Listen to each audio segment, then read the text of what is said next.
हो गया सियाचिन ग्लेशियर। अब यहाँ पाकिस्तान आगे आ गया यहाँ पर।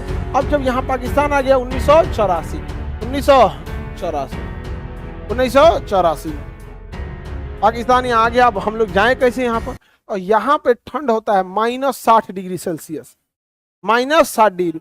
10 या 20 सीटी दीजिएगा तो आलू उबलता है, 10 या 20 सीटी में आलू उबलता है। अगर थूकिएगा ना तो जमीन पे गिरने से पहले जम जाएगा। थूक दीजिए किसी को तो चोट लगेगा उसको। वहां दाढ़ी बनाना नहीं दिया जाता है ताकि ये ठंड रोक लेता है। दाढ़ी में कहाँ ठंडा लगता है, लड़की लोग में बाल में जो सर पे रहता है ठंडा लगता है, रोक लेता है कि नहीं बाल वगैरह। यहाँ पे बाल ठंड रोक लेगा। आप लोग का तो बाल बड़ा रहेगा, इसे खोल के कान के पास ढक लीजिएगा तो हवा जाएगा, नहीं जाएगा। अब आप लोग में तो दाढ़ी नहीं है तो पता कैसे चलेगा, लेकिन यहाँ पे जो चीज पता, दाढ़ी में थोड़ा भी ठंडा नहीं लगता, थोड़ा भी यहाँ पे हवा जाता है जी। जो रखता है दाढ़ी उसको पता है ठंडे नहीं लगेगा इसमें। आप हाँ कंबल कंबल नहीं है, ई का टांग रहा है बाबू। तो पाकिस्तान यहां पर क्या हुआ, अपनी सेना भेज दिया।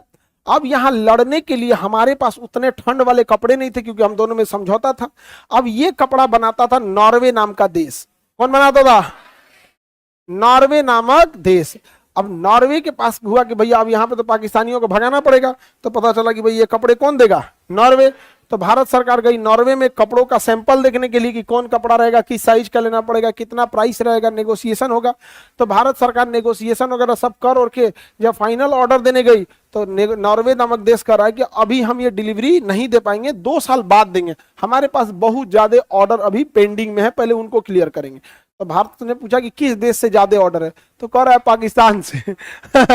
भारत का तो हालत खराब हो गया कि भाई हमारे पास लड़ने के लिए उस लायक कपड़े भी नहीं थे जो उतने ठंड को रोक सके। अब हम लोग के पास यही समस्या था, अगर इंतजार करते तो पाकिस्तान के पास वो कपड़े भी आ जाते। और जो पाकिस्तानी सोल्जर वहां गए थे, वहां उनके पास पहले से वो कपड़े थे। पाकिस्तानी जो वहां लड़ रहे थे ना, वो लोग पहले से प्लान 5 साल पहले से प्लान बनाए थे कि हम लोग सियाचिन पे क्या कर लेंगे, कब्जा कर लेंगे। अब भारतीय सेना जो थी इधर से ऑपरेशन राजीव चालू करती है। क्या चालू करती है? ऑपरेशन। और यहां से भारतीय सेना इन्हीं कपड़ों में पहुंच जाती है। कहां पर? सियाचिन ग्लेशियर। यही जो ठंड वाले कपड़े होते हैं इसके लिए। हालांकि ये ठंड रोकने के लिए उतना सुटेबल नहीं होते हैं, वहां हाइपोक्सिया हो जाता है, सांस नहीं ले पाता है। और ठंड इतना रहता है, हवा भी इतनी नमी रहती है, सांस लेते जाएंगे तो पानी भरने लगता है फेफड़ा में। पानी भरने तो उतना नॉर्मल ह्यूमिडिटी रहेगी तो बाहर चला तो ठंड एकदम भर जाएगा, हाइपोक्सिया हो जाएगा। पानी भर जाएगा तो सांस ज्यादा नहीं जाएगा, सांस नहीं जाएगा तो ऑक्सीजन की कमी हो जाएगी, और वैसे भी हाइट पे ऑक्सीजन की कमी हो जाती है, तो उसे हाइपोक्सिया कहा जाता है। तो वहां सैनिकों को क्या होने लगा? हाइपोक्सिया होने लगा। उसके बावजूद सैनिक वहां पहुंचे। अब जब वहां सैनिक पहुंचे थे तो टेंट डाल के, वहां सैनिक सफेद रंग का टेंट होता है, डालते वहां रेडियो सिग्नल नहीं देना होता है। वहां पे रेडियो सिग्नल बोलेंगे तो पकड़ में आ जाएगा यहाँ पर। अब वहां पे एक चंचल पांडे करके था, एक सैनिक जिसकी पोस्ट पे ड्यूटी थी रात में। तो वहां पर जब वो ड्यूटी कर रहे थे तो एक पाकिस्तानी गोली चलाया गया। तो एक पाकिस्तानी जब गोली चलाया ना तो इन्होंने देख लिया, ईवी इधर से गोली चला दी है, तो वो गोली डायरेक्ट आके इनको लग गई। चंचल या चुनमुन करके ऐसे करके नाम, तो गोली लग गई डायरेक्ट, और डायरेक्ट गोली लगी, लेकिन इधर से गोली चला दिए थे। अब जब गोली चला दिए ना तो गोली की आवाज सुन के जो हमारे बाकी के फौजी थे वो लोग जग गए, और वो जगने के बाद मारे पाकिस्तानियों को सब तहस नहस हो गया, सब मर गया, सब वहां पे पाकिस्तानी सब मर गया। अब भारतीय सेना जो ठंड से कांप रही थी, जो मर गए सब, उन सब के बाद नॉर्वे का बना हुआ कपड़ा था, उन सब को उघारे कर दिया। और ठंड वाला जो कपड़ा था कौन पहन लिया? भारतीय सेना। भारतीय सेना पहन ली वहां पर। अब भारतीय सेना जब पहन ली तो सारे कपड़े एकदम रेडी हो गए, यहाँ पर सारे लोग रेडी हो गए। अब उधर से पाकिस्तानी आ रहे हैं सब ये सोचकर कि यहाँ पे तो इंडियन आर्मी जिंदा ही नहीं बच सकती है, कपड़े ही नहीं है, तो खाना पीना दे रहे थे सब यहाँ पे। समझ में आ गया कि नहीं? कारगिल और सियाचिन की लड़ाइयों में पाकिस्तान कंफ्यूज हो गया, क्योंकि जो कारगिल और सियाचिन की लड़ाई में पाकिस्तान इस बात से कंफ्यूज हो गया कि भारतीय सेना में जो मुस्लिम सैनिक थे जब वो नमाज पढ़ रहे थे तो पाकिस्तानियों को लगा कि ये पाकिस्तानी आर्मी है। वो बैला सब हेलीकॉप्टर से खाना गिराने लगा, सब खाओ खाओ खाना खाओ खाना खाओ। इंडियन आर्मी मारी धो के रद्द कर दी यहाँ पर। अब पूरे पोस्ट पर कब्जा किसका हो गया है? Indian army.